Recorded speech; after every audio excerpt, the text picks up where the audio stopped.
Assalamualaikum warahmatullahi wabarakatuh. Alhamdulillahirabbil alamin wa bihi nasta'in ala umuri dunya waddin. Wassalatu wassalamu ala asrofil anbiya'i wal mursalin sayyidina wa maulana Muhammadin wa ala alihi wa sahbihi ajma'in amma ba'du. Yang terhormat Ibu Putri Rahadian Diah Kusumawati MPD selaku dosen pengampu mata kuliah manajemen laboratorium. Dan tak lupa yang saya banggakan anggota kelompok 4. Yang pertama ada Solehatun Nur Lailiyah, yang kedua saya sendiri Irka Sulistianingsih, yang ketiga ada Zamilatus Syarifah, dan yang keempat ada Muhammad Saiful Anwar. Nah, pada pertemuan kali ini kita dari kelompok 4 akan membahas tentang penggunaan peralatan laboratorium fisika dan astronomi, meliputi simulasi gerak, kit optik, kit listrik, magnet, dan alat ukur. Mari simak materi kami kali ini. Nah, pada materi kali ini kita akan membahas 6 poin pokok pembahasan. Yang pertama, penggunaan dan perawatan alat simulasi gerak. Yang kedua, penggunaan dan perawatan kit optik. Yang ketiga, penggunaan dan perawatan kit listrik dan magnet. Yang keempat, penggunaan dan perawatan alat ukur. Yang kelima, penggunaan dan perawatan model tata surya. Dan yang terakhir, penggunaan dan perawatan teleskop. Nah, kita akan membahas 6 subbab pokok bahasan pada pertemuan kali ini. Simak videonya baik-baik ya. Baik, materi selanjutnya yaitu simulasi alat gerak. Penggunaan simulasi adalah untuk memberikan kondisi yang menyerupai fakta lapangan sehingga mengurangi pengambilan persepsi yang ambigu dan abstrak. Media simulasi virtual atau sering disebut dengan virtual lab adalah sebuah media simulasi yang menggunakan komputer yang dapat menyajikan fenomena alam yang sangat berperan penting di dalam pembelajaran sains. Media simulasi virtual dapat diperankan sebagai pengganti dari demonstrasi yang tidak mungkin dilakukan di kelas. Memperjelas demonstrasi yang menggunakan alat peraga, karena dengan simulasi fenomena mikroskopis dapat digambarkan dengan suatu pendekatan dinamik. Sebuah simulasi komputer yang menggunakan fungsi-fungsi penting dari percobaan laboratorium untuk dilaksanakan pada komputer disebut laboratorium virtual. Yaitu penggunaan dan perawatan alat ukur. Dalam melakukan pengukuran, alat bantu yang digunakan untuk mengukur suatu benda disebut dengan alat ukur. Alat ukur digunakan untuk membandingkan suatu besaran dengan besaran sejenis sebagai satuan untuk menghasilkan ukuran yang terdiri atas nilai dan satuan. Contoh mengukur panjang meja dengan penggaris dengan cara membandingkan panjang meja dan panjang penggaris. Di sini ada jenis-jenis alat ukur yang ada di laboratorium. Yang pertama yaitu neraca Bauhaus, yaitu alat ukur massa benda dengan ketelitian 0,01 gram. Yang kedua yaitu jenis alat ukur stopwatch, yaitu alat ukur yang digunakan untuk mengukur waktu. Yang ketiga yaitu mistar atau micrometer screw, yaitu alat ukur yang digunakan untuk mengukur satuan panjang.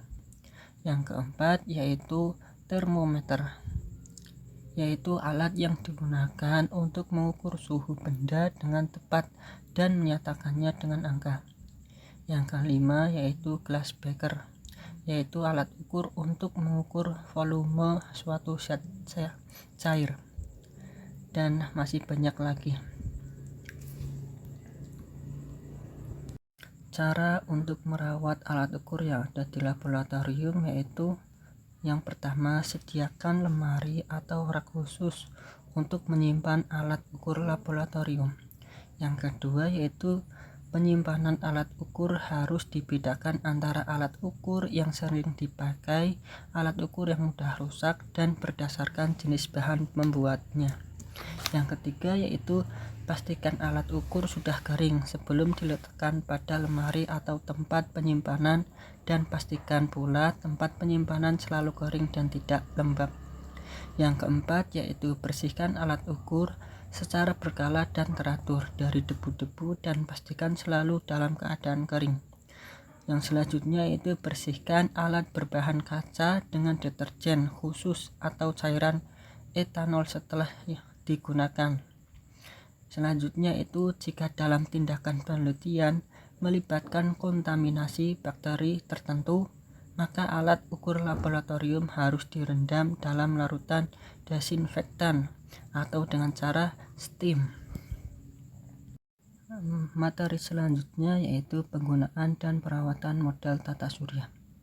Cara menggunakan media ini adalah dengan memutar miniatur planet mengitari miniatur matahari. Biasanya alat ini digunakan untuk memperagakan perputaran planet mengelilingi matahari, terjadinya gerhana, dan lain sebagainya.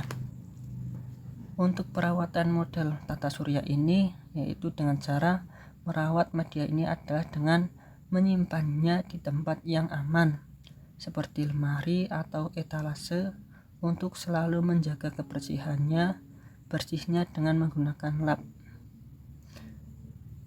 Membersihkannya dengan menggunakan lap, kemoceng atau kain untuk membersihkannya dari debu. Materi selanjutnya yaitu penggunaan perawatan kit listrik dan magnet. Listrik merupakan aliran elektron-elektron dari atom ke atom pada sebuah penghantar.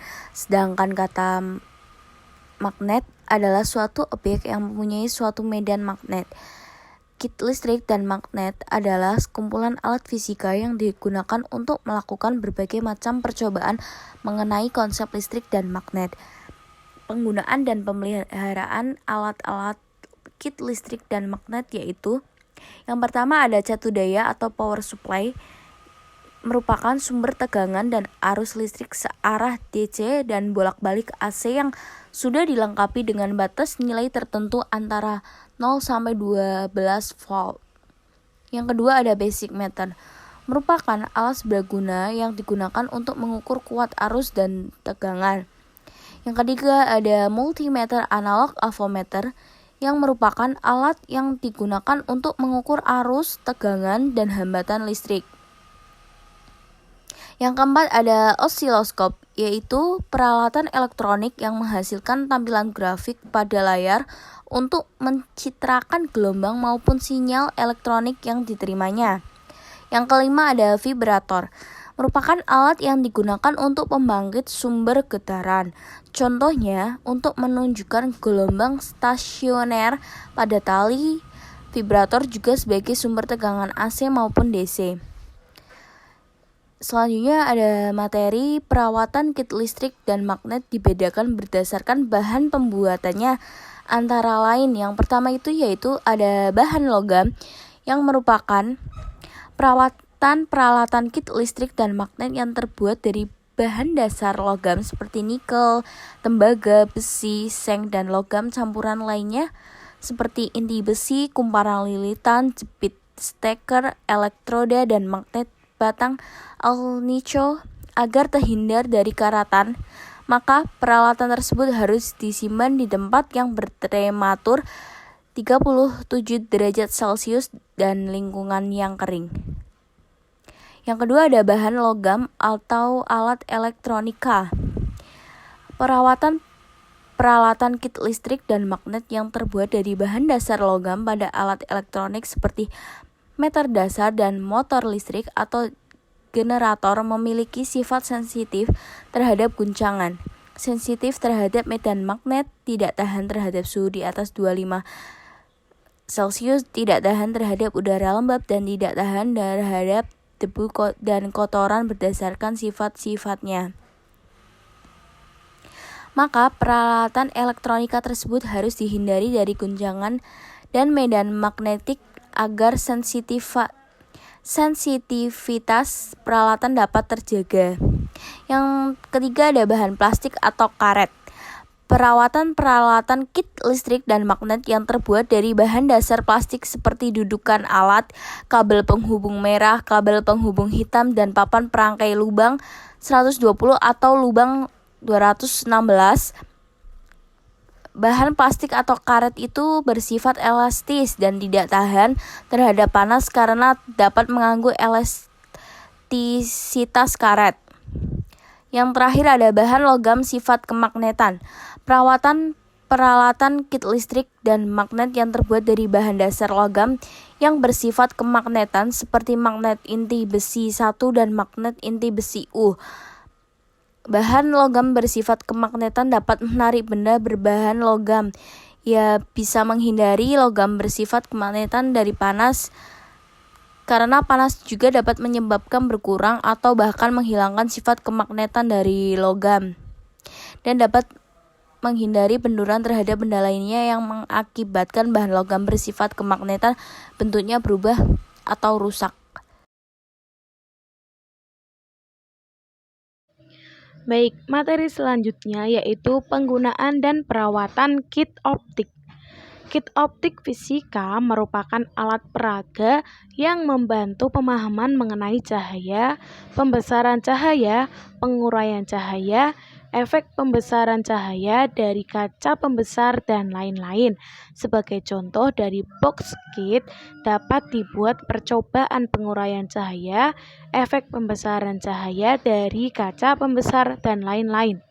Komponen instrumen terpadu kit optik terdiri dari 27 item alat dan dilengkapi dengan buku penuntun percobaan. Nah, jadi untuk cara penggunaan kit optik itu berdasarkan pada masing-masing komponennya, karena masing-masing komponen itu memiliki cara penggunaan berdasarkan buku panduan tersendiri yang ada di dalam satu set kit optik. Lah, untuk pemeliharaan kit optik itu ada dua. Yang pertama perawatan terencana dan perawatan tidak terencana, atau pemeliharaan terencana dan pemeliharaan tidak terencana. Untuk perawatan terencana adalah jenis perawatan yang diprogramkan, diorganisir, dijadwal, dianggarkan, dan dilaksanakan sesuai dengan rencana. Nah, perawatan rencana itu dibedakan menjadi dua. Yang pertama, perawatan terencana yang bersifat pencegahan atau perawatan preventif, dan perawatan terencana yang bersifat korektif. Nah, kemudian perawatan tidak terencana. Perawatan tidak terencana adalah jenis perawatan yang bersifat perbaikan terhadap kerusakan yang tidak diperkirakan sebelumnya. Karena tidak direncanakan sebelumnya, maka disebut dengan perawatan darurat. Seperti itu. Oke, baik, materi selanjutnya yaitu penggunaan dan perawatan teleskop. Perlu diketahui bahwa teleskop adalah instrumen paling penting yang dibutuhkan dalam astronomi. Karena teleskop adalah alat satu-satunya yang bisa digunakan dalam mengamati benda-benda langit yang jauh. Oke, langsung saja cara kerja teleskop. Nah, pada prinsipnya, cara kerja teleskop itu hanya mengumpulkan cahaya. Apakah itu menggunakan lensa? Nah, menggunakan lensa yaitu pada teleskop refraktor dan menggunakan cermin pada teleskop reflektor. Teleskop reflektor menggunakan cermin cekung yang merefleksikan cahaya dan bayangan gambar yang diarahkan oleh teropong. Cermin cekung ini akan menambah jangkauan sehingga dapat melihat benda yang jauh.